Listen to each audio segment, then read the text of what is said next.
Seja muito bem-vindo ao replay dessa Magic Morning de hoje, onde eu vou responder algumas perguntas ao vivo e você é incrível. E a gente vai começar com essa música. Estamos chegando ao nosso quinto episódio dessa nova temporada, sexta temporada da Magic Morning. Quero fazer todo mundo bem-vindo, toda a galera que está entrando ao vivo aí agora, para essa sexta-feira que celebra o encerramento dessa semana. E às sextas-feiras, historicamente na Magic Morning, eu sempre faço uma coisa que eu não faço nos dias anteriores, que é abrir para você mandar uma pergunta e eu seleciono algumas perguntas ao vivo aqui para responder. E como eu sempre trago um tema de um episódio específico, esse é um dia muito legal porque dá para sentir mais ou menos as dúvidas que a galera tem e tentar responder aquilo que eu sei que talvez você e outras pessoas estejam se perguntando também. Então, é todo mundo muito bem-vindo a essa nova temporada da Magic Morning, que é a temporada talvez mais profunda, que eu trago assuntos mais profundos pra gente poder conversar aqui. Se você tá assistindo agora e você já assistiu os outros episódios que rolaram essa semana, comenta pra mim aqui embaixo o que você tá achando, ou comenta aqui pra galera que tá chegando agora e não sabe o que é, como tem sido a sua experiência, ou o que eles podem esperar dessa Magic Morning. Comenta aqui nos comentários, por gentileza. Eu sempre começo com uma música, e hoje eu comecei com uma música do Davi. Voltou. Comecei com uma música do Davi Chamá, com S-H-A-M-A. Davi Chamá, que é O Amor é a Notícia. E eu ouvi essa música, talvez ano passado, talvez um pouquinho mais que ano passado, um ano e meio, mais ou menos. Mas eu gosto muito dessa música porque ela fala sobre um assunto que eu queria trazer só uma introdução aqui, antes de começar a responder as perguntas da galera. Que é o seguinte, ele fala, quando eu estou em paz, não quero guerra com ninguém. Quando eu estou em paz, quando eu estou bem, não quero guerra com ninguém. E essa é uma música muito interessante porque ele fala, o amor é a notícia que eu quero nos jornais. Meu coração espera um pouco de paz. E eu vejo que tem dois pontos interessantes aí que eu queria trazer pra gente começar a nossa conversa de hoje. A gente que toma café da manhã junto sempre, né? Toda sexta-feira. É quase que o programa da Xuxa, do show da Xuxa. Quem que é pão, que é pão, que é pão. Você lembra disso? Se você teve uma infância dos anos 80, você vai lembrar disso. E nessa época, ela tomava o café da manhã com, sei lá, os personagens do programa dela, o Dengue, o Praga. Tava muito bem acompanhada a Xuxa, né? E a galera tomava... Eu lembro que eu tomava café da manhã e o café da manhã dela tinha frios, tinha frutas com abacaxi, mamão, melão, tinha cereais, tinha salgadinho, tipos de pães diferentes. Era um cafezaço, nada fit. Naquela época ainda, a gente não conhecia essa visão fit da vida. Mas tô lembrando agora, que viagem, né, cara? E eu lembro de olhar aquilo, aí eu olhava pra baixo, eu tava tomando um copo de Nescau com um pedaço de pão com manteiga, né? E eu falava, acho que existe mais de café da manhã do que isso aqui que eu tô comendo. Criança, né? Criança não tem referência. Eu falei, rapaz, deve ter mais disso aqui. E era muito interessante porque ela abria o programa não, tinha determinado momento do programa, só que quando ela mostrava esse café da manhã, ela expandia o horizonte, né? Ela ajudava você a ver, então peraí, então existe mais do que é o que eu conheço, do que eu tô acostumado aqui. E isso é muito emblemático, porque eu sinto que na vida a gente tem dois tipos de interação com as pessoas que cruzam o nosso caminho. A primeira interação são pessoas que expandem a nossa visão. Então são pessoas que elas trazem algo novo que eu não conhecia. Da mesma forma que a Xuxa trazia o café da manhã, elas trazem algo novo pra gente. Então pode ser um colega de trabalho que apresenta uma coisa que a gente não sabia. Pode ser um curso que eu faço de alguma coisa que começa a trazer itens ali que não estavam no meu radar antes. Pode ser um relacionamento amoroso que você tem. Pode ser um membro da família.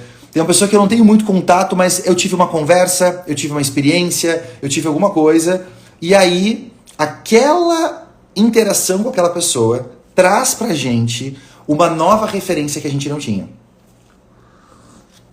Então são pessoas e interações que elas expandem a gente horizontalmente. Ela leva a gente para um horizonte mais distante, mais amplo, mais abrangente do que a gente tinha antes. E o segundo tipo de interação que a gente pode ter com as pessoas não é a interação horizontal, é a interação vertical, que é a interação de profundidade. Então, são pessoas que às vezes você não teve muito contato. Pode ter sido talvez um contato rápido, uma conversa, uma frase que você ouviu. Pode ter sido uma ação que a pessoa teve, que você tomou como exemplo, que chamou muito atenção para você a ação que ela fez, né? Ou a reação que ela fez. E essas são pessoas que não necessariamente elas trazem algo novo, mas elas ajudam a gente a refletir com profundidade coisas que eu já tinha na minha cabeça. Então, quando eu interajo com as pessoas, eu gosto de ligar o meu radar e ficar tentando observar qual desses dois tipos de interação eu vou ter. Se ela é horizontal ou se ela é vertical. E eu tô fazendo essa brincadeira com o café da manhã da Xuxa, né? Você vai lembrar do café da manhã da Xuxa. E pra mim, eu lembro quando eu era criança, o que ela fez foi, ela trouxe pra mim novas possibilidades de comida que a minha família não tinha possibilidade de comer, né? Mas ela trazia. E agora eu sabia que aquilo existia e quem sabe um dia eu podia ter aquilo pra mim, né? Pode virar um objeto de desejo, pode virar um sonho, pode virar uma meta, pode virar alguma coisa, porque aquela interação trouxe pra gente uma referência que você não tinha. E o segundo tipo de interação é quando eu consigo analisar com uma profundidade algo que eu já tinha, ou que eu já conhecia, ou que já estava dentro da minha vida, só que eu consigo analisar com profundidade de uma forma que eu nunca tinha observado antes. De uma maneira que eu nunca tinha observado antes. Então, eu quero convidar você para nessa sexta-feira você ligar o seu radar para observar os tipos de interações que você vai ter hoje. Pode ser com um colega de trabalho, pode ser com família, pode ser com amigos, pode ser com seu vizinho, com seu síndico, pode ser, sei lá, quem que vai cruzar o seu caminho hoje? Algumas pessoas vão cruzar esse caminho hoje. E eu quero convidar você a observar nesse entrosamento, nesse cruzamento com essa pessoa, se é uma interação horizontal ou se é uma interação vertical. É uma interação horizontal porque ela traz novos referenciais para você, mas não necessariamente com profundidade, o que é excelente.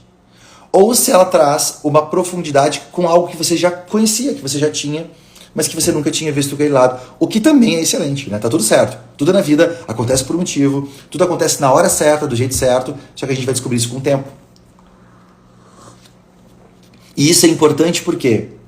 Porque na letra do Davi, da música aqui do Davi Shammah, quando ele fala que quando eu estou bem, eu não quero guerra com ninguém.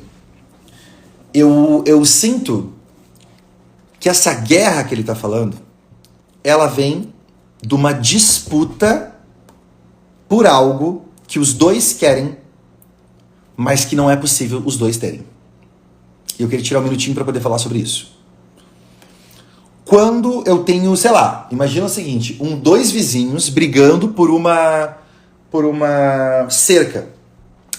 Gente, como é que é o nome daquela novela? Caraca, que passava na Globo, tinha uma novela dos italianos,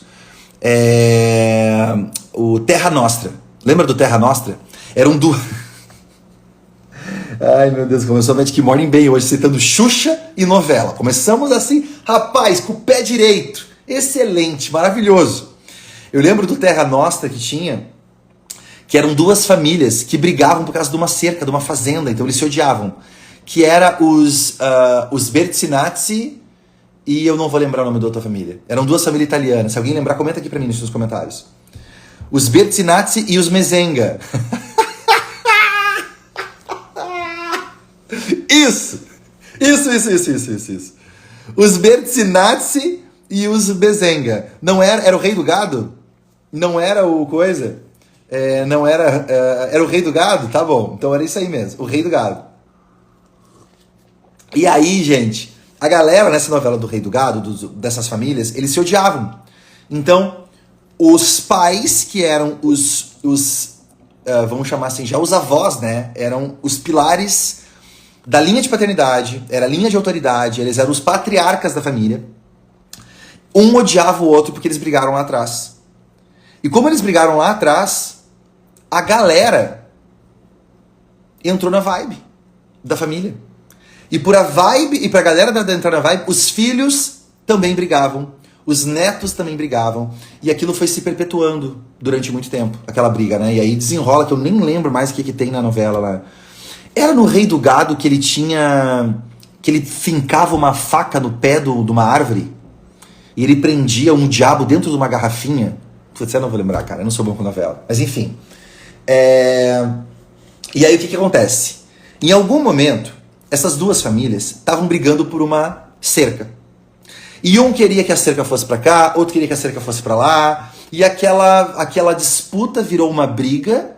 Aquela briga virou uma briga maior ainda. Aí eles começaram a disputar de outras coisas e foi indo, até que virou uma brigaçada que envolveu toda a família. Era tipo uma mistura de Ratinho com, sei lá,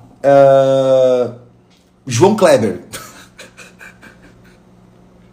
Ai, meu Deus, só referência boa. Era uma mistura de Ratinho com João Kleber. Renascer, é o Renascer, é isso. O cramunhão na farrafa, é isso? Rodrigo, o cramunhão na garrafa. Nem sei o que é um cramunhão. Maravilhoso, maravilhoso. Então, olha que interessante. É que os atores são os mesmos. Olha que interessante. Essa briga dos pais passou para os filhos. A briga dos filhos passou para os netos. Por causa de uma cerca. Porque um queria cerca mais para cá, o outro queria cerca mais para cá, então eles brigaram por causa da cerca. E a briga foi indo. E daqui um pouco, se você perguntar talvez para os filhos, ou para os netos, ou certamente para os bisnetos, cara, talvez eles nem soubessem dizer porque eles estão brigando. Se perguntasse para eles, né? Eu acho que eles não iam nem saber responder. Tá, mas vem cá, por que brigou? Não, a gente brigou porque uma vez o fulano fez isso pro meu avô, aí ele fez isso pro meu bisavô, então não pode, eles estão errados, eles são um inimigo. Mas, cara, será que faz sentido essa briga ainda? Uma briga de sei lá quantos anos, décadas atrás, séculos, milênios atrás. Então, quando na música do Davi ele fala: quando eu estou bem, não quero guerra com ninguém. Eu gosto muito porque é o seguinte: quando eu olho para fora, eu encontro escassez. Quando eu olho para cerca, só tem uma cerca. Então eu vou ter que brigar porque eu quero a cerca do meu jeito. Por isso a gente briga. Mesmo que essa briga se torne uma coisa muito maior e passe de pai para filho, e de filho para neto, e bisneto e tudo muito mais. Por quê? Porque eu tenho esse copo de café aqui. Eu tenho esse copo de café. Então, se o copo de café tá para cá, eu não quero. Não, pode vir para cá, tá errado. Aí quando eu puxo o copo de café para cá, aí quem tava aqui se sente desatendido. Tá errado? Não, peraí, vamos puxar para cá. Aí você fica na briga da cerca, dos Bertsinatzi e dos Mezenga ali, né?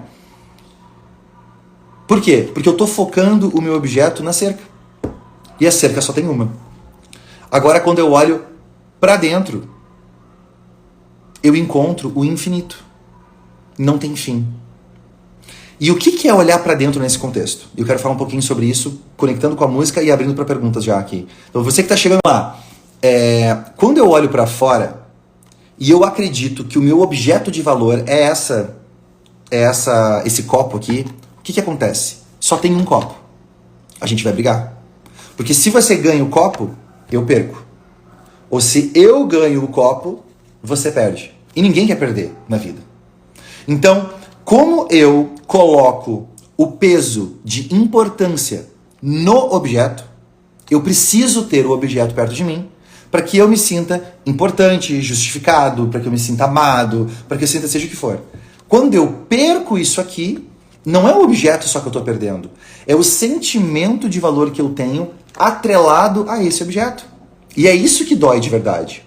É isso que pega de verdade na gente. Nós somos seres... Eu que trabalho com marketing e psicologia há muitos anos, né? Eu não trabalho com psicologia. Eu trabalho com marketing. Nos últimos mais de 20 anos eu fiz isso. E eu estudei muito psicologia humana e comunicação social para poder entender como é que o marketing funciona. E eu entendo o quanto nós somos seres emocionais que justificamos o que a gente faz e a emoção que a gente sente de forma racional. Nós não somos seres racionais. Mais de 80% das decisões que eu tomo todo santo dia, eu e você, elas são irracionais. Então, a briga por esse copo, ela também tem um fundo emocional. Ela também tem um fundo não lógico. Por mais que eu ache que é lógico. O lógico é como a lógica é como eu justifico o que eu estou sentindo em relação a esse copo ou a briga por causa da cerca. Então, tem algumas pessoas que falam isso, mas uma pessoa que eu acho que é referência chama-se Viktor Frankl. Quem já participou do Fator X Live comigo vai lembrar quando eu conto a história do Viktor Frankl. Ele foi um psiquiatra judeu preso na Polônia, na Áustria. Foi preso na Áustria durante a Segunda Guerra Mundial. E ele foi para um campo de concentração. E lá no campo de concentração, ele via os colegas dele do campo de concentração querendo se matar, porque não viam esperança ali. Ele tentava conversar com as pessoas e as pessoas, as técnicas que ele até então usava como psiquiatra no consultório dele, não funcionavam naquele contexto de estresse tão gigantesco como você estar preso no campo de concentração, sem saber se você vai comer, sem saber se você vai ver sua família de novo, sem saber se você vai sobreviver. Então ele percebeu que as técnicas, como elas não funcionavam, ele tinha que bolar outras maneiras de poder tentar ajudar as pessoas a não se matarem. Muitos presos do campo de concentração, eles caminhavam até a cerca e eles se agarravam na cerca elétrica, né? E eles morriam eletrocutados, porque para eles era melhor morrer eletrocutado ali do que continuar naquele estado miserável, em todos os sentidos, né? Um estado inimaginável. Não importa o perrengue que eu e você, a gente já tenha passado, a gente não sabe o que é estar num campo de concentração. Num estado de guerra, a gente não sabe. Então, lá ele desenvolveu uma nova técnica. Na prática, desenvolveu uma nova técnica, que era ajudar as pessoas a atribuírem um novo significado, uma nova importância à vida delas. Então, ele conta que um dia ele estava conversando com uma pessoa e a pessoa queria se matar. E ele falou, tá, mas me conta, por que você quer se matar? Ele falou, não, porque aqui não tem esperança. Eu tô aqui agora, essa vida é muito ruim. Olha só, os guardas, os cães, a gente tem que fazer um trabalho forçado. É horrível, eu não quero mais viver aqui. E aí ele perguntou para o colega dele, ele falou, tá, mas e fora daqui? O que rola fora daqui? Como é que era a sua vida antes? Aí o colega dele falou, eu era um professor de história. E o que você estava fazendo antes de vir para cá? Como professor de história, eu estava preparando um capítulo específico de uma enciclopédia sobre uma parte da história que eu gosto muito e que eu sou especialista. E aí o Victor falou, e quem que vai terminar esse livro? Quando a guerra acabar, uma hora ela vai acabar. Quem que vai terminar esse livro que você está fazendo? E aí o amigo dele olhou e nunca tinha olhado para aquele lado, por aquela forma. E naquele momento, o amigo dele ressignificou o objeto que ele não tinha mais. Antes, ele tinha a enciclopédia, que era o trabalho dele. Então, como o trabalho dele estava aqui, ele era muito feliz e muito orgulhoso do trabalho. Como foi tirado o trabalho dele, o objeto dele, ele ficou no vácuo. E esse vácuo, ele é desesperador. Ele causa dor. E quando eu estou com dor, eu causo dor nas outras pessoas. Então, quando ele ajudou essa pessoa a ressignificar a importância do trabalho, ele continua importante, mesmo você não tendo ele agora. Ele está lá te esperando. E quando você sair daqui, você vai poder continuar isso. Ele trouxe um vislumbre, um oxigênio novo, um raio de luz e de esperança para aquela pessoa que ela não tinha. Então, olha que interessante. Ele não ficou melhor porque ele recebeu a enciclopédia ou o trabalho de novo. Ele não recebeu o trabalho de novo. Não foi isso que mudou. Não é o objeto que muda. É a minha relação com esse objeto que é atualizada. Então, muitas vezes eu e você, a gente também tem uma enciclopédia que estava na nossa vida e que por algum motivo a gente não tem mais. Pode ser uma pessoa que a gente ama muito e que faleceu, mudou de frequência, foi para outra dimensão. Pode ser um relacionamento que acabou e que eu me baseava muito naquele relacionamento. Pode ser uma linha de trabalho que eu seguia e, sei lá, minha empresa faliu, ou eu fui mandado embora, ou eu briguei com o meu sócio. Sei lá, eu não consigo mais fazer o que eu fazia antes. Mudou uma lei, uma legislação, eu não consigo mais fazer. Pode ser a cerca do terreno onde eu moro. E a disputa pela cerca dos Berzenga e dos Berzinazzi, ali, dos Mezenga e dos Berzinazzi, não era uma disputa sobre a cerca. Era uma disputa sobre o sentimento de importância e de poder e de quem manda em quem. E a cerca era só o objeto aonde eles projetavam esse negócio emocional. E de forma lógica eles explicavam que a cerca estava aqui. Mais para cá ou mais para lá. Mas nunca foi sobre a cerca. Foi sobre nenhum dos dois lados querer perder a posição de poder ou querer ser menor do que o outro vizinho do lado. Muitas vezes, eu e você, a gente vai ter mudanças na nossa vida que a gente não tem controle.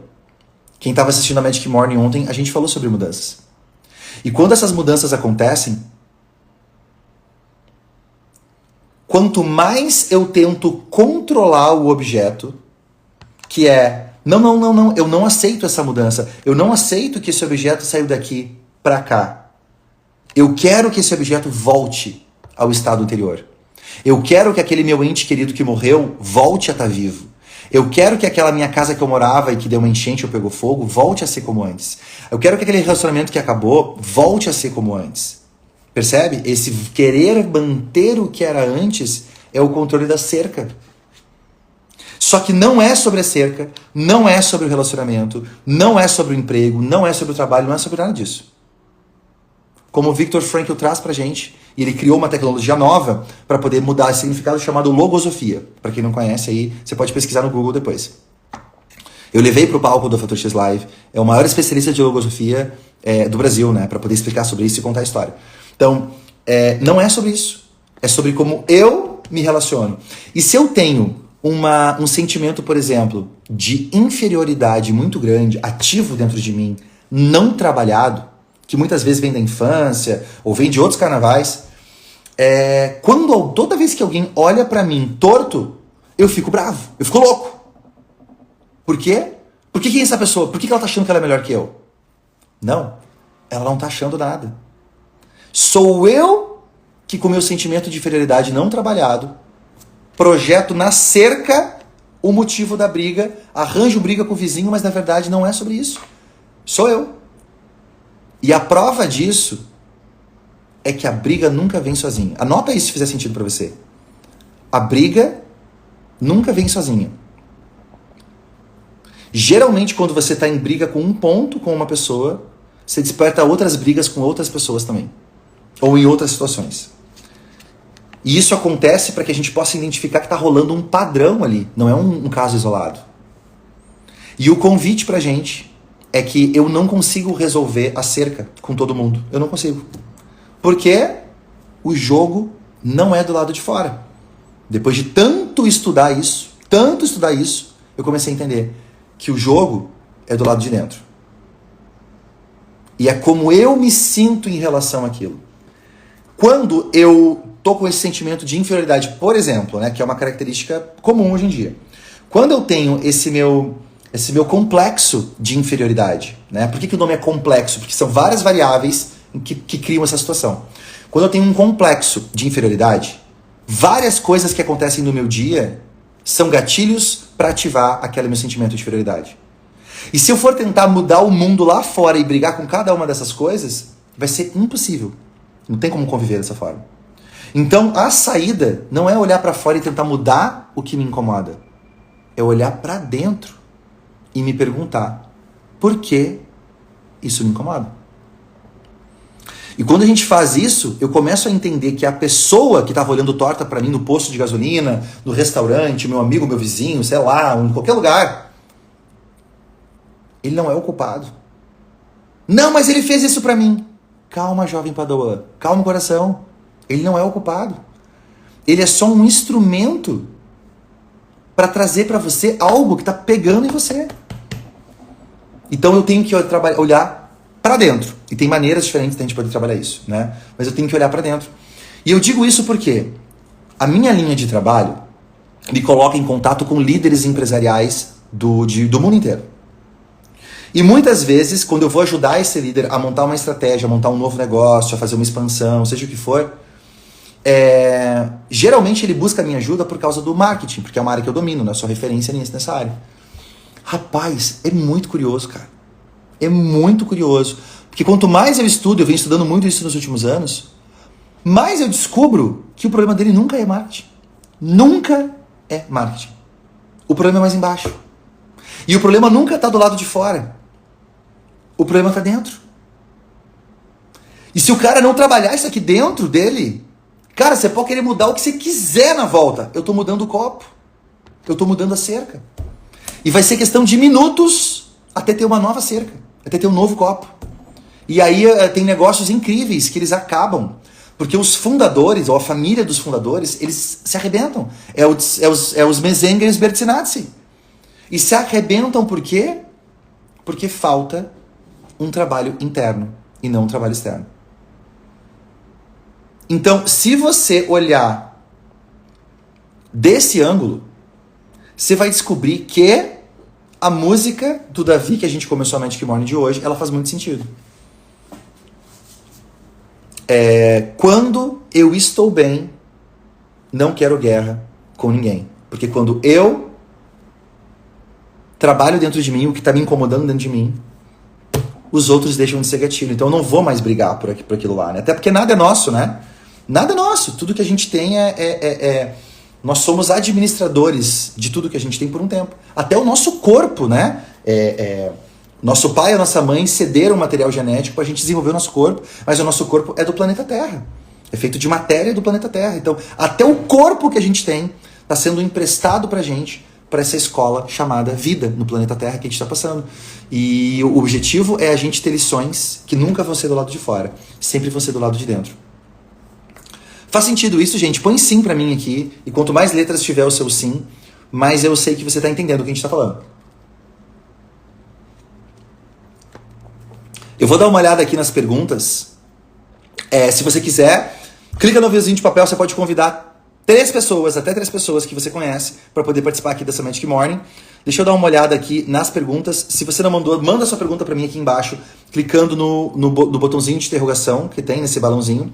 Ou curte, dá uma olhada nas perguntas que os colegas mandaram e curte aquelas perguntas que você também gostaria que fosse respondido. E eu vou responder aqui ao vivo.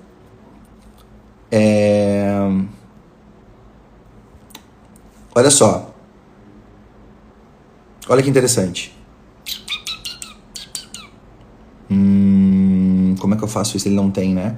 Olha aqui só. O Daniel falou assim, ó. Total sentido.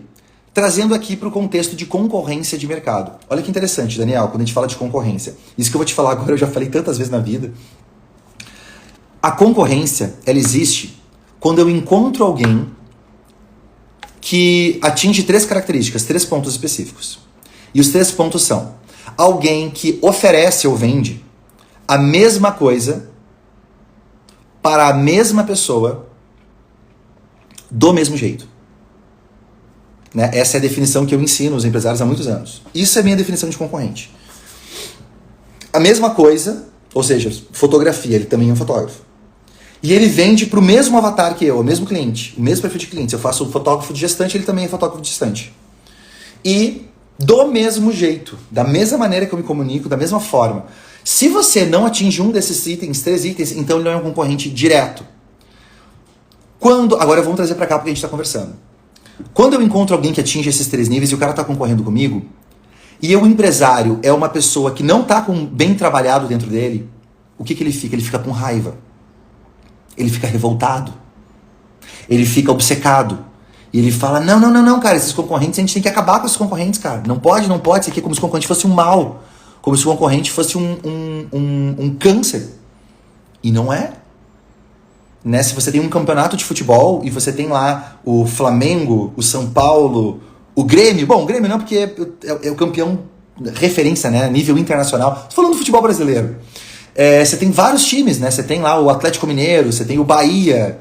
Cara, se tiver um clube novo que entrou no campeonato, lá um clube do Pará, você não vai ficar bravo porque entrou um clube novo. Cara, vamos jogar bola, tá tudo certo. É um cara novo que veio jogar. É um esporte. E quanto mais gente nova estiver fazendo esse esporte, mais o esporte está crescendo. Então, se essa pessoa não tem isso bem trabalhado, que é o que a gente está conversando aqui agora, o que acontece? Ele entra no modo reativo. E ele se torna dominado pelo concorrente. Porque ao invés de olhar para frente, para o futuro, para a visão do que ele quer realizar no mundo, ele só reage ao que o concorrente está fazendo. O concorrente passa a ser o foco dele. E se o concorrente também olhar para ele, também ficar indignado e também querer focar só nele, o que vai acontecer? Os Benzenga e os Bertinazzi brigando pela cerca do mercado. Faz sentido isso que a gente está conversando, gente? Então, olha como o que a gente está falando se aplica em tudo. Inclusive no mercado de trabalho. Em tudo. Agora, se você é um empresário que trabalhou o seu lado pessoal, a sua base primeiro, para resolver essas questões aqui, cara, você nunca vai deixar com que o concorrente se torne seu objeto de foco. Se torne seu objeto de obsessão. Não. Porque você entendeu que o jogo não é sobre ele, ele é só um gatilho. Ele é só um espelho. Você tem que olhar por que aquela pessoa incomoda tanto você. E quando eu trabalho isso aqui dentro, eu vou jogar o meu jogo. Vou treinar os meus jogadores, vou fazer aqui e de vez em quando eu vou competir com esse cara e tá tudo certo. É uma competição, não é uma guerra. Né? Quando eu estou bem, não quero guerra com ninguém. Quando eu estou bem, não quero guerra com ninguém. A empresa, ela é do tamanho da visão do dono. Se fizer sentido, você pode anotar isso. A empresa ela é do tamanho da visão do dono. E a maioria das empresas não cresce porque a visão do dono é pequena. E não digo a visão no sentido de ganância, eu digo a visão no sentido de existência. Da pessoa que é o fundador, entender o papel do que ele está fazendo, entender a energia que ele está movimentando nas pessoas quando ele oferece aquilo, quando ele faz marketing, quando ele contrata, quando ele fala com fornecedores, e entender o seu papel no contexto do planeta e da sociedade. Quando ele entende esse papel, o mundo dele se expande, infinitas possibilidades se abrem. Quando ele não entende, ele vai ficar brigando pela cerca, lá, atrás do próprio rabo, e não sai do lugar.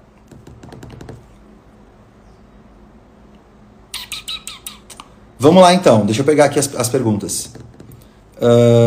Amanda perguntou: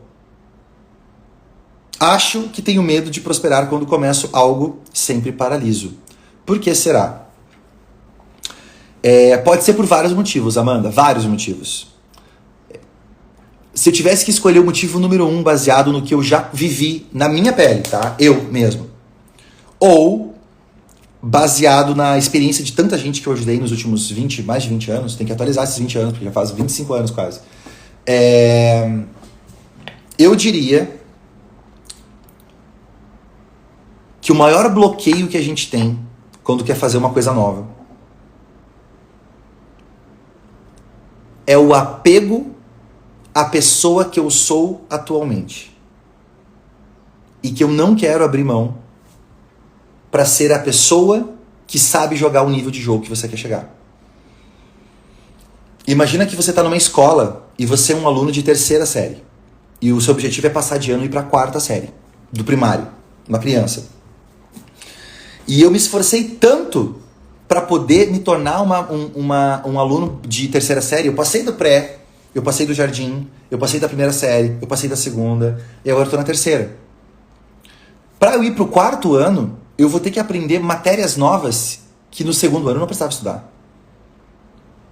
E aí eu me tornei uma pessoa vitoriosa, que sabe jogar aquele jogo que eu jogava antes.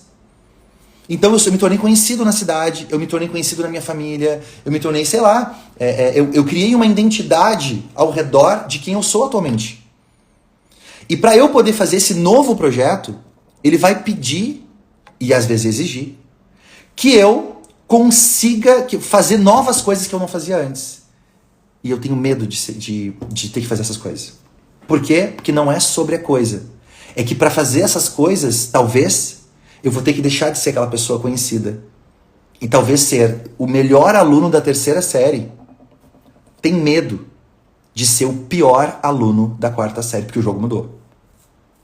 Então, assim, vem infinitas histórias na minha cabeça de coisas que eu já vivi nos meus negócios e pessoas que eu já ajudei quando eu penso nisso. Por causa disso, isso é um projeto muito profundo, às vezes você nem nota. Mas por causa disso, toda vez que surge um problema, o que eu faço? Eu pego o meu conteúdo de terceira série, que é o que eu faço bem. E eu tento aplicar aquela solução e aquela lógica, aquela matéria de terceira série. Só que como eu tô andando para a quarta série, os problemas que começam a chegar para mim não são mais de terceira, são de quarta série. E um problema de quarta série não é resolvido com conteúdo de terceira série. Eu preciso me tornar aprendiz de novo, voltar pro zero na nova série e aprender a lógica e as técnicas de quarta série para aprender a jogar o jogo de quarta série. E nessa quarta série, daqui a pouco eu vou indo, vou melhorando, até que eu me torno o melhor amigo ou um bom aluno da quarta série. E aí o que acontece? Eu me agarro de novo. E eu falo, não. Já me esforcei na primeira, já matei de estudar na segunda, já chorei sangue na terceira, agora eu vou ficar quieto aqui na quarta. Para de me incomodar, me deixa quieto aqui. E aí como é que eu vou crescer? Quem diria quinta série? Quem diria sexta série? Eu me esforcei tanto para ser alguém que comprou essa cerca e coloquei essa cerca na minha fazenda. Não vai ser esse vizinho maledetto. Aí você tá entendendo a referência. Viu a referência agora na novela italiana, né? Agora, rapaz, agora foi top essa referência. Eu não vou deixar com que esse vizinho maledetto mexa na minha cerca, que eu me esforcei tanto para poder fazer. Não vou. Vou colocar exército, marinha, aeronáutica, chamar a polícia. Vou chamar o japonês da federal para vir aqui brigar, porque tá errado isso aqui, cara. Não vai mexer na minha cerca. Sem esquecer. E aí eu esqueço, sem lembrar, né? Eu esqueço que não é sobre a cerca. Quem sabe aquele vizinho, ele tá sendo um instrumento para me ajudar a aprender o conteúdo de quarta série. E não mais o conteúdo da terceira série. A diferença é que agora na quarta série eu tenho uma disputa de cerca que eu nunca tive que passar por isso antes. E esse é o conteúdo que eu tenho que aprender. E eu sempre vou descobrir mais cedo ou mais tarde que a resposta nunca tá fora, a resposta tá dentro. Interessante isso, né? Então, essa é a resposta que eu diria. Não é o medo de prosperar. Hipócrates, ele era um cientista filósofo grego que é conhecido como o pai da medicina. Ele foi o cara que começou a entender a relação entre o que a gente faz e come e as doenças que a gente desenvolve. E a medicina que a gente conhece hoje nasceu com Hipócrates há 2.700 anos atrás. Hipócrates, ele tinha uma frase que eu acho muito legal, muito fantástica, que é o seguinte: antes de curar um doente, pergunte se ele está disposto a abrir mão do que faz ele doente.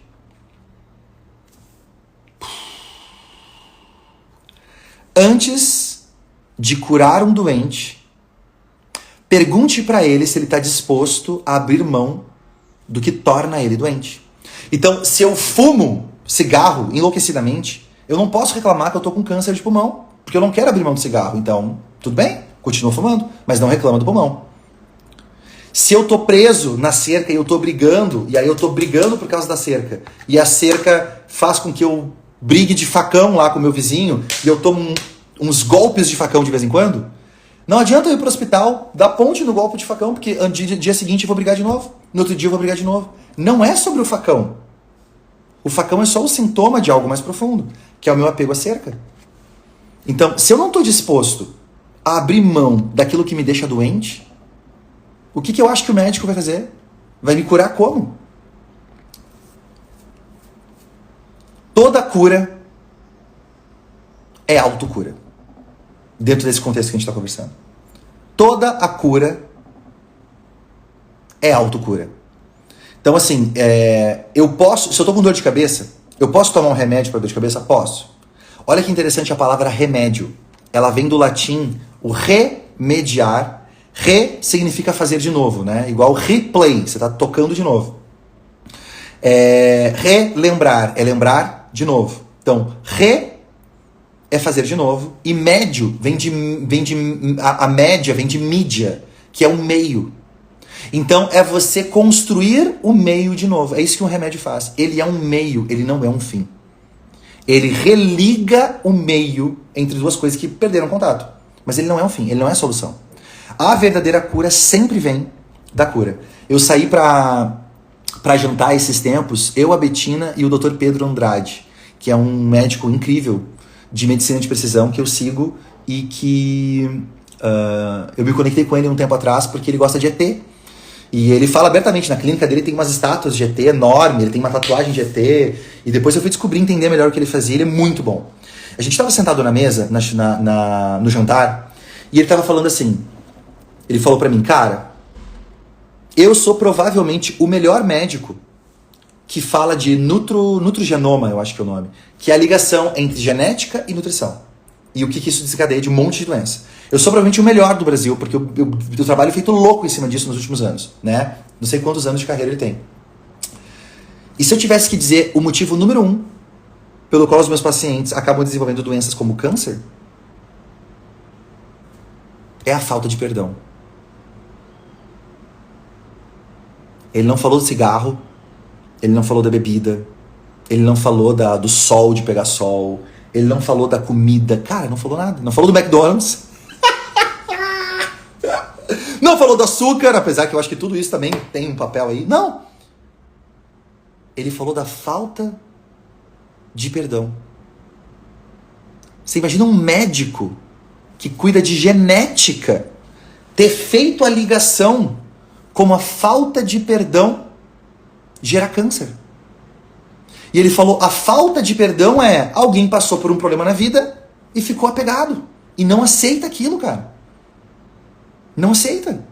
Então, a falta de perdão gera dentro da pessoa uma reação emocional. E hoje eu entendo que a gente tem, além do nosso corpo físico, nós temos na nossa volta um campo eletromagnético que os hindus chamam de corpos energéticos. A gente tem vários corpos aqui. E uma dessas frequências eletromagnéticas é o que eles chamam de corpo emocional. É onde vibram as nossas emoções. E aí o que acontece? O câncer físico, antes dele se tangibilizar no corpo físico, ele começou no corpo emocional. Algo que aconteceu, gerou um trauma, eu não cuidei, e é como se fosse um erro de código, um bug. E aquele erro do código que está rodando, sendo executado ali, eventualmente tangibiliza no meu corpo. Então não adianta a gente pegar e ficar focando na quimioterapia. A quimioterapia não vai resolver se eu não resolver o que o Dr. Pedro falou, que é falta de perdão. Interessante isso, né? Eu tive câncer e posso garantir que é guardar mágoa. Então, eu decidi não ter mais câncer. Olha que incrível, né? Dr. Pedro Andrade. Dr. Pedro Andrade é o nome do médico para quem tá perguntando, tá, gente? Depois vocês mandam um direct para ele e fala que o Pedro Superti mencionou ele na live, ele vai gostar de ouvir. Que for seguir ele, tá? É muito legal o conteúdo que ele traz e ele ajuda você a entender a medicina de precisão, é você entender como é que funciona no seu caso especificamente. E nós não somos todos diferentes, né? Então, enfim, não vou abrir essa caixinha porque é muito legal. Quem sabe eu não faço uma live com o Dr. Pedro um dia. Ele é muito bom, né? Quem conhece ele sabe que ele é muito bom. Vamos lá. Próxima pergunta. Gente, respondeu a pergunta? Respondeu a pergunta? Por que eu tenho medo de prosperar? A primeira pergunta que eu faria para você, se eu fosse seu consultor, seu amigo, seria: qual pessoa ou características você não quer abrir mão e você está apegado, mas que é necessário você atualizar para chegar na quarta série, para a próxima série que você quer ir? E é isso que mantém você no nível que você tá. É estar agarrado naquilo ali. E aí tem níveis diferentes de por que eu tô agarrado naquilo ali. Quando eu trabalho nesse nível e eu curo isso aqui, eu me solto, eu me libero. E agora eu vou para a próxima série. E aí nunca é a parte técnica. Pode ter certeza. Nunca é a parte técnica. Como é que eu sei? Me pergunta como é que eu sei. Né? Eu tô há mais de 20 anos vendo isso na prática acontecer. É impressionante, quando eu era jovem, eu queria sempre trazer mais uma técnica, mais uma estratégia, mais alguma coisa, mas não vinga. Se o CPF está desalinhado, o CNPJ vai sentir o impacto. Anota isso, por gentileza. Isso é um trabalho que eu trabalho mais próximo com a galera, em grupos menores. Eu entro em profundidade do que significa isso, né? Se o CPF está desalinhado, o CNPJ vai sentir o impacto. Então, não adianta você ignorar, falar, não, eu não quero falar disso, eu quero falar de marketing, vamos falar de uma campanha, quero bolar uma campanha aqui pra gente resolver. Cara, beleza, vamos falar. Sabe o que vai acontecer? Você vai achar um outro problema, uma outra cerca. Por quê? O seu problema não é a cerca. Então a gente tira ela da frente, você vai achar outra. A gente tira ela da frente, a gente vai achar outra. Quando eu estou bem, não quero guerra com ninguém. Não respondeu, deixou, deu show. Que bom! Que bom que vocês gostaram. Vamos lá, o que mais que tem aqui? Clá Souza. Oi, Clá, tudo bom? A Clá tá sempre por aqui. Como unir uma tribo pelo propósito da alma delas?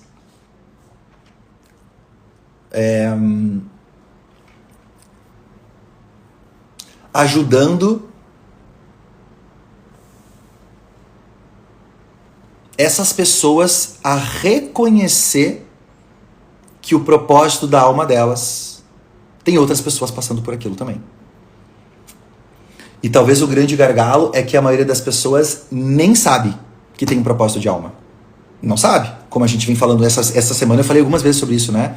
Eu tenho aqui o Pedro, o CPF, e tem a minha alma aqui em cima, a minha consciência superior.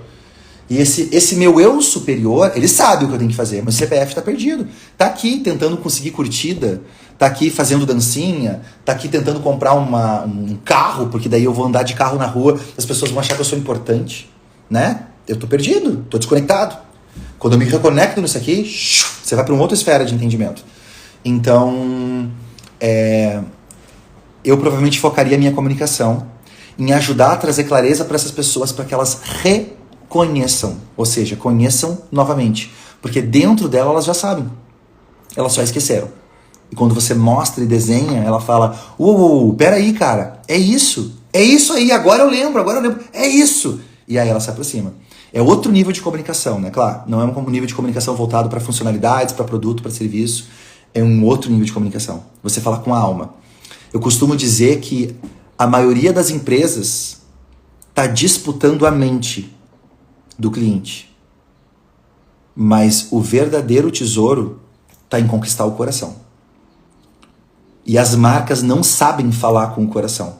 Elas tentam falar com a mente. Elas tentam ser lógicas e racionalizar por que tem que ser daquele jeito. Só que nós somos seres emocionais e não racionais. Então, quando eu ajudo a pessoa a acessar aquela emoção, ela vai racionalizar por que tem que ser feito daquele jeito.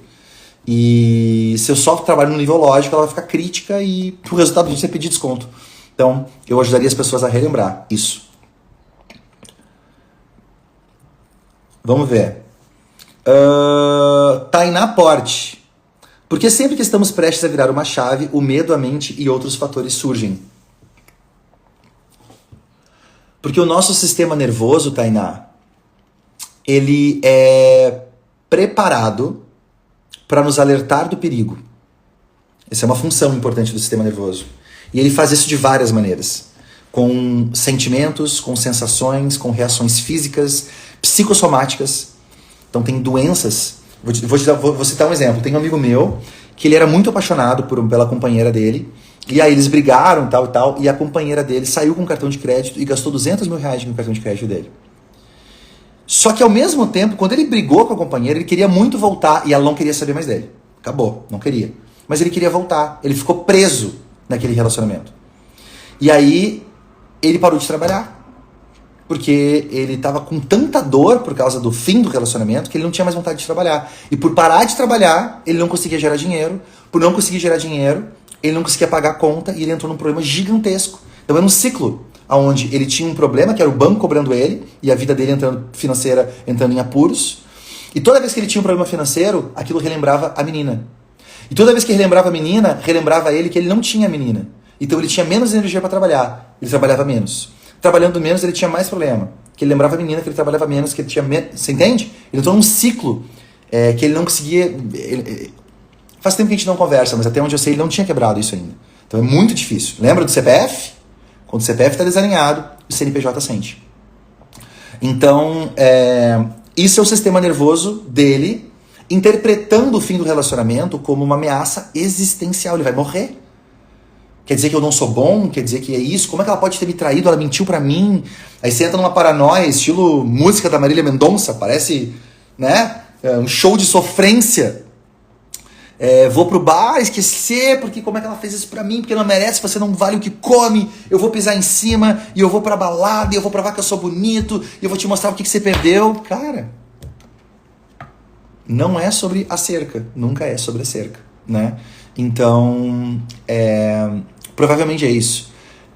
Eu não me preocuparia com o medo, ou a mente, ou esses fatores que estão ali. Percebe? Eles são sintomas de algo mais profundo. E quando a gente trata esse algo mais profundo, o nosso sistema nervoso ele acalma, né? Quando ele para... Vou dar um exemplo. Imagina que você tem 2 irmãos. E um irmão, ele foi picado por uma abelha uma vez. E o outro não. Os 2 comem mel, só que um foi picado por uma abelha. E um dia tá os 2 sentados conversando, vem voando uma abelha e pousa a abelha no meio dos 2 irmãos. Os 2 olham para a abelha olha para os 2 irmãos, aquela troca de olhares, aquele momento de tensão, e aí o irmão que comeu o mel, ele fala, nossa, que legal que essa abelha tá aqui, ela vai produzir mais mel e eu vou ficar feliz. Então o sistema nervoso dele manda uma mensagem para ele de alegria, de relaxamento, e ele fica feliz de ver a abelha. O outro irmão dele, que compartilha de material genético muito parecido com ele, mas não é idêntico, olha a mesma abelha e ele entra em paranoia. E ele fala, meu Deus, uma abelha aqui, se afasta, ela vai te pegar. Meu Deus, pega cadê um Baygon? Me dá um Baygon, me dá uma raquete, me dá uma R15. Eu vou dar um tiro de canhão, porque essa abelha, ela vai eu já causei dor, você não sabe o estrago que essa abelha faz. Confia em mim, eu já passei, você não sabe o estrago. Essa abelha, ela é do demônio. Ela vai dominar a sua vida, vai acabar com... Você entende? Agora me diz, a culpa é da abelha? Não. É a dor não tratada, o trauma não tratado que ele está carregando ali dentro, que faz com que toda vez que ele vê uma abelha, ele entre em desespero. Então, os 2 irmãos têm essa tecnologia chamada de sistema nervoso central. Os 2, eu e você, a gente tem essa tecnologia embutida dentro da gente. Pergunta: qual a sua reação quando as abelhas da vida aparecem para você? Ela pode ser uma reação de felicidade ou pode ser uma reação de briga, de disputa, de desesperança, de dor. Você entende? E não tem nada a ver com a abelha. A abelha tá só vivendo, tá só cumprindo a vida dela, não tem nada a ver, coitada da abelha.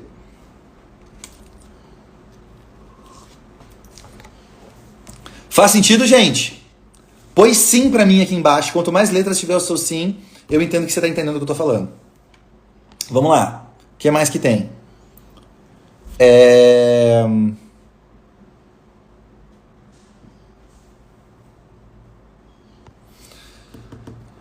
Já sentiu dúvida entre algo e teve dificuldade em decidir? Se sim, o que fez para clarear a decisão? Você quer falar nos últimos 5 minutos? Ai, meu Deus, Luciana. Sim, muitas vezes na vida. Eu me considero uma pessoa decidida e eu me considero uma pessoa que, historicamente, sempre soube o que fazer. Eu sempre fui muito bem pago, porque eu olho para o futuro, eu consigo ver o futuro. Eu consigo prever os movimentos de mercado, eu consigo prever, porque eu entendo de comportamento humano, então é cíclico, eu entendo como as pessoas vão reagir. E eu sempre fui muito bom nisso. Até os meus últimos 2 anos. Eu estou numa troca de setênio agora, e nos meus últimos 2 anos eu sinto que a vida está me chamando para viver uma nova fase que ela é diferente do que eu vivi até hoje. Eu tô mudando de série. Eu tô saindo da 3ª série para a 4ª série. E para ir para a 4ª série, eu tive que reavaliar, e ainda estou tendo que reavaliar um monte de coisas que era a minha mentalidade e coisas que fazem sentido na 3ª série. Mas não fazem mais sentido na 4ª série. Ali vai ser outro jogo. E eu sinto literalmente que a vida tá me convidando para isso, e eu tenho mudanças que eu tenho que fazer para chegar lá. Então, geralmente,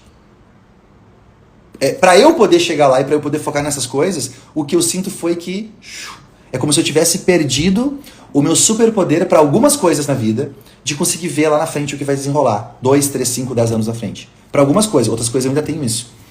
E eu entrei num conflito durante o tempo, porque eu falava, cara, eu sempre fui tão decidido, por que agora tá tão difícil de decidir?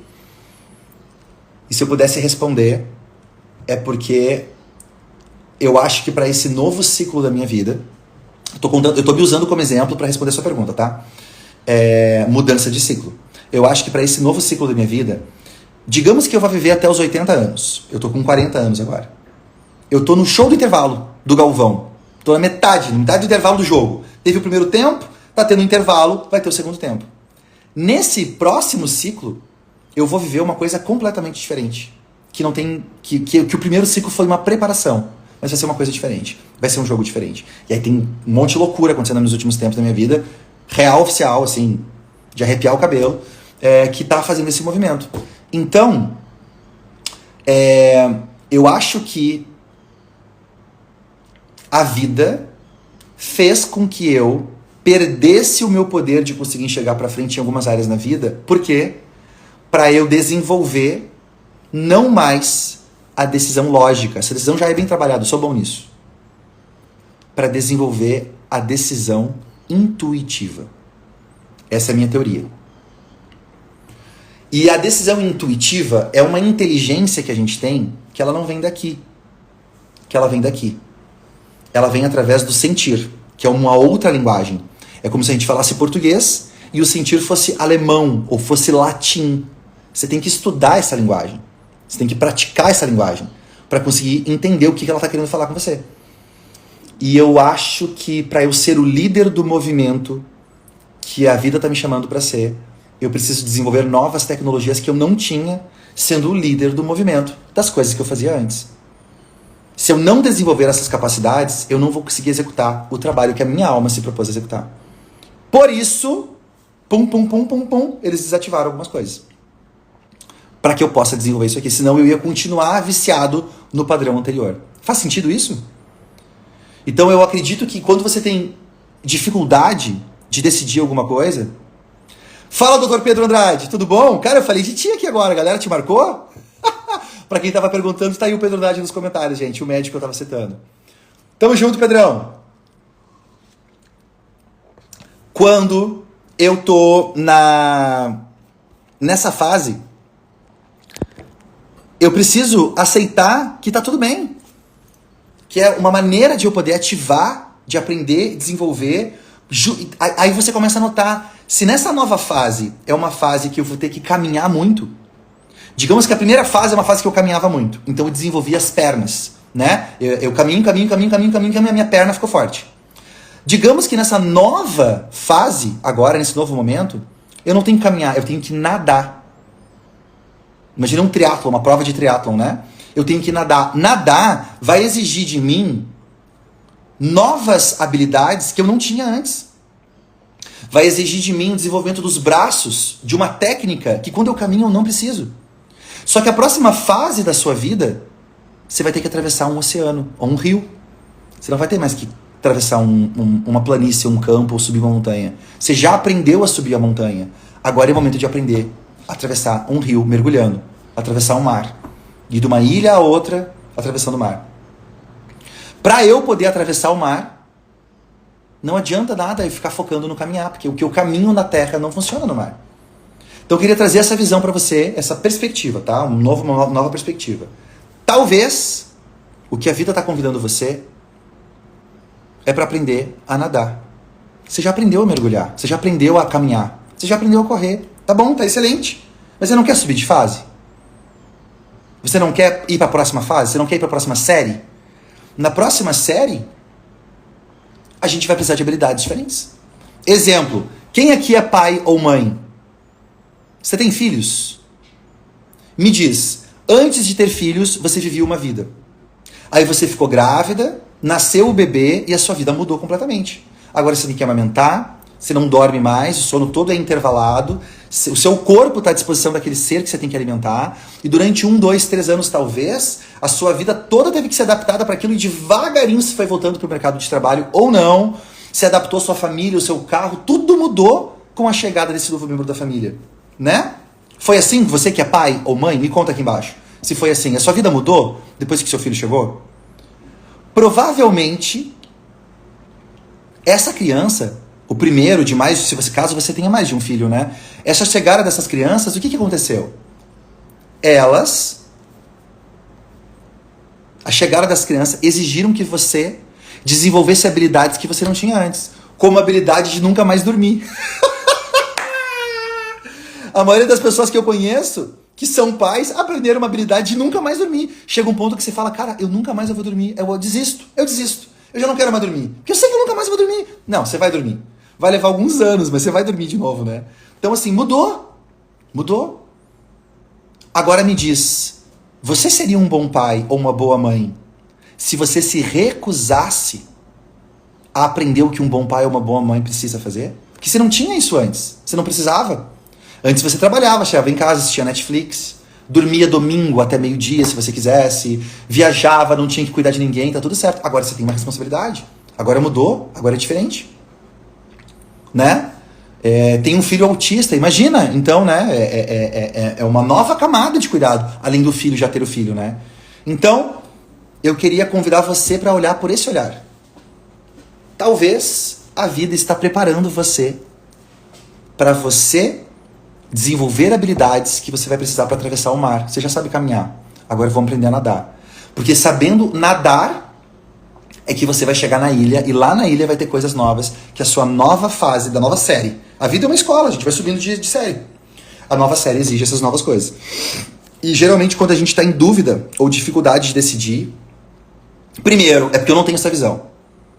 Eu tenho uma dificuldade porque eu ainda estou preso no meu paradigma anterior. Eu ainda estou preso no que eu posso perder. Ou não, mas se eu fizer isso aqui, eu vou perder isso aqui. Cara, você não vai perder nada. Isso é conteúdo de terceira série. Você não quer ir para a quarta série? Na Bíblia tem uma passagem que Paulo, quem me conhece sabe que eu tenho um histórico cristão, né, até meus 20 e poucos anos eu era um cristão muito estudioso, muito aplicado.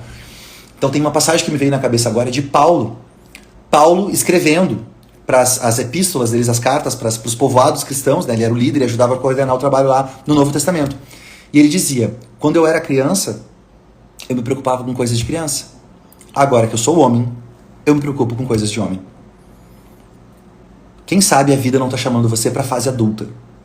E você já aprendeu a fase de criança. Você já aprendeu a jogar o jogo da criança. Mas agora na fase adulta, vão ser novas preocupações. Vão ser novos objetivos que a gente vai ter que focar. Então,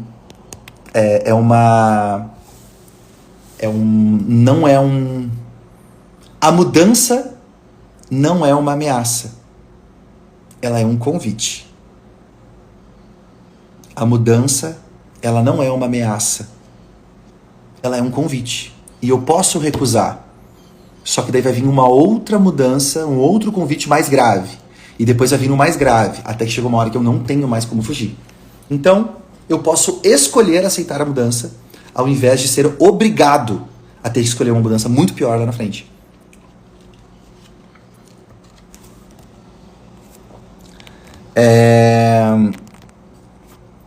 Faz sentido, gente? Vamos lá? Última pergunta do dia.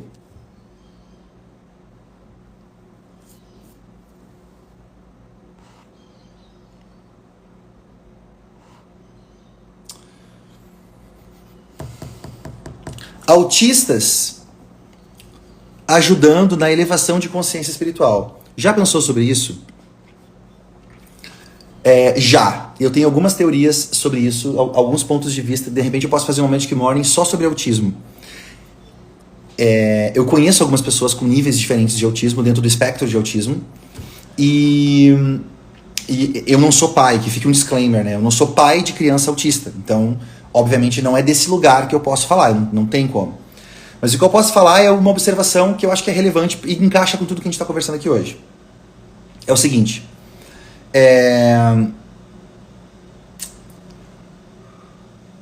Eu estava conversando nesse final de ano com o meu sogro, pai da Betina, e ele é médico, pediatra, com mais de 30 anos de experiência. E ele estava comentando para mim os números de estatística, de quando ele começou, há 20 anos atrás, quando ele se mudou para a cidade dele, ou quase 40 anos atrás, quando ele começou a carreira dele, o número de crianças autistas que ele atendia, versus o número agora. E eu não vou lembrar o número, mas era tipo assim, eram 30 crianças para cada grupo de não sei quantas mil crianças, E hoje é 600 crianças, 500 e pouco, para um grupo de cada 1.000 pessoas. Eu não lembro o número exato, mas é uma proporção, tipo assim, absurdamente maior. Uma proporção inimaginavelmente maior. E ele nota isso porque não tem como negar. Porque no consultório, né, e as famílias que nasceram com ele, hoje estão tendo filhos e voltam com o neto para lá, etc, etc. Ele fala que é muito grande. E ele usa uma expressão muito legal, que eu acho que tem tudo a ver com ser ovelha negra e a gente estar aberto para o mundo, que é o seguinte. Ele fala, a medicina, ela é feita de verdades atuais. Olha que profundo isso. A medicina, ela é feita de verdades atuais. O que significa isso?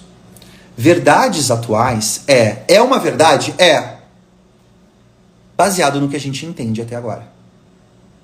Só que na medida que a gente vai expandindo o nosso corpo de conhecimento e vai entendendo coisas novas, talvez já não seja mais uma verdade, ou se torne uma verdade desatualizada, porque teve uma nova verdade que surgiu. Durante muito tempo, as pessoas achavam que